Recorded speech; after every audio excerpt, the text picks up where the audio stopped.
Hello friends, কেমন আছো সকলে? আশা করি সকলে খুব খুব খুব ভালো আছো। এসে গেছে জন্মাষ্টমী, তাই জন্মাষ্টমীতে মালপোয়া ছাড়া কি হয়, সেজন্য আজকে রেসিপি মালপোয়া। তো আজকে আমি রসে না ডুবিয়ে একদম শুকনো মালপোয়া রেডি করব, তবে খেতেও হবে টেস্টি আর হবে নরম। তো কিভাবে করব সেটা জানতে হলে পুরো ভিডিওটা দেখতে হবে। আর কে কোথা থেকে দেখছো সেটা অবশ্যই আমাকে একটু কমেন্ট করে জানিও। আর আমার রেসিপিটা ভালো লাগলে লাইক শেয়ার করতে একদমই ভুলো না। তো এরকম নরম মালপোয়া এইবারে জন্মাষ্টমীতে বানিয়ে ঠাকুরকে তোমরা ভোগ নিবেদন করতে পারো। তো চলো দেরি না করে আজকে রেসিপিতে যাওয়া যায়। তো প্রথমে একটা পাত্রের মধ্যে আমি এখানে 2 বাটি ময়দা নিলাম, আর সেই বাটিরই মাপ করে আমি 1 বাটি সুজি নেব, আর নেব 1 বাটি চিনি। তো সব শুকনো উপকরণগুলো মিশিয়ে নিয়ে এর মধ্যে আমি আজকে জল দিয়ে এটাকে রেডি করব ব্যাটারটা। তো জলটা একটু উষ্ণ গরম নেব, যার ফলে কি হবে, ব্যাটারটা খুব সুন্দর রেডি হবে আর মালপোয়াগুলো তৈরি হওয়ার পরেও অনেকক্ষণ নরম থাকবে। তো এরকম ছোটো ছোটো টিপস পেতে হলে আমার চ্যানেলটা অবশ্যই কিন্তু সাবস্ক্রাইব করে নিও। তো আজকে এটা তোমরা দুধ দিয়েও করে নিতে পারো, আমি এখানে আজকে জল দিয়েই করছি। এবারে খুব ভালো করে এটাকে অল্প অল্প করে জল দিয়ে এটা মেখে নেবো। একেবারেই বেশি জল দিয়ে দেবো না, তাহলে গুটুলি পাকিয়ে যাবে। তো খুব ভালো করে জল দিয়ে এটাকে মিশিয়ে নেব, আর একটু ঘনই রাখবো। একেবারেই জল দিয়ে দিলে কি হবে, বুঝতে পারা যাবে না, একদম পাতলা হয়ে যাবে। তো দেখো এরকম একটা পর্যায়ে আমি এটাকে ঢাকা দিয়ে 1 ঘন্টার মতো রেখে দেবো। এবারে তার ফাঁকে আমি এখানে একটু 1 চামচ মৌরি, যেটা আমি শুকনো কড়াইতে একটু গরম করে নিচ্ছি, জাস্ট একটু ফ্লেভার খুব সুন্দর বেরোবে, সেই অবস্থায় কিন্তু এটাকে নামিয়ে নিতে হবে। তো আমি একটু কড়াইটা গরম করে জাস্ট নাড়াচাড়া করছি, ওভেন বন্ধ করে দিয়েছি। এবারে ওই কড়াইয়ের গরমেই এটা হয়ে যাবে। তো হওয়ার পর এটাকে একটু টাচ করে নিতে পারো, নিয়ে আমি এই ব্যাটারের মধ্যে এবারে দিয়ে দিলাম। আমার 1 ঘন্টা হয়ে গেছে, 1 ঘন্টা পর ব্যাটারে আমি এটা কিন্তু দিচ্ছি। তোমরা অবশ্যই চেষ্টা করবে 1 ঘন্টা না হলেও আধ ঘন্টা রাখা, যেহেতু সুজি দিয়েছি।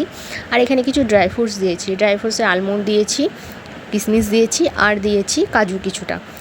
তো এখানে ড্রাই ফ্রুটসটা তোমরা দিতেও পারো, না দিতেও পারো, শুধু মৌরি দিলেও খেতে খুব ভালো লাগে। আমি এখানে কিছু ড্রাই ফ্রুটস দিলাম, তোমরা তোমাদের পছন্দ মতো দিও। আর এখানে আমি এখন একটু দুধ দিচ্ছি।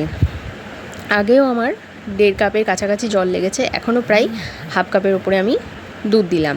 ব্যাটারটা অনেকটাই ঠিক হয়ে গেছিলো, সেই কারণে দুধটা দিলাম। তো এখানেও আমি জল দিয়ে করতাম, কিন্তু দুধটা দিলাম।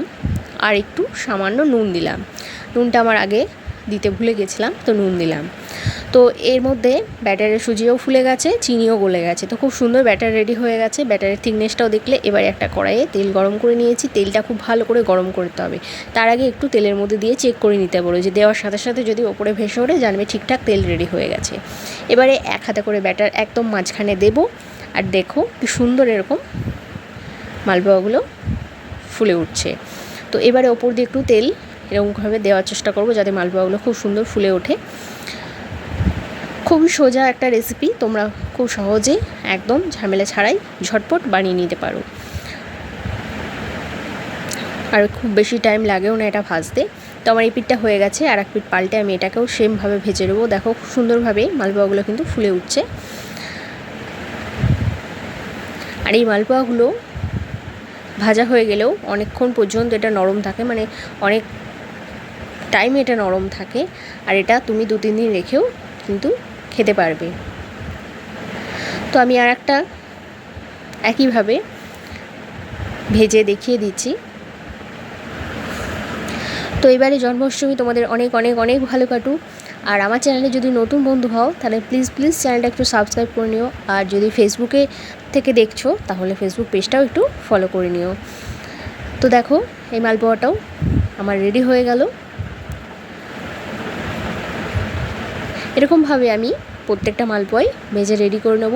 আর এইবারে জন্মাষ্টমীতে ভোগ নিবেদনের জন্য এরকম একটা মালপোয়া রেসিপি তোমরা বাড়িতে খুব সহজেই ট্রাই করে নিতে পারবে।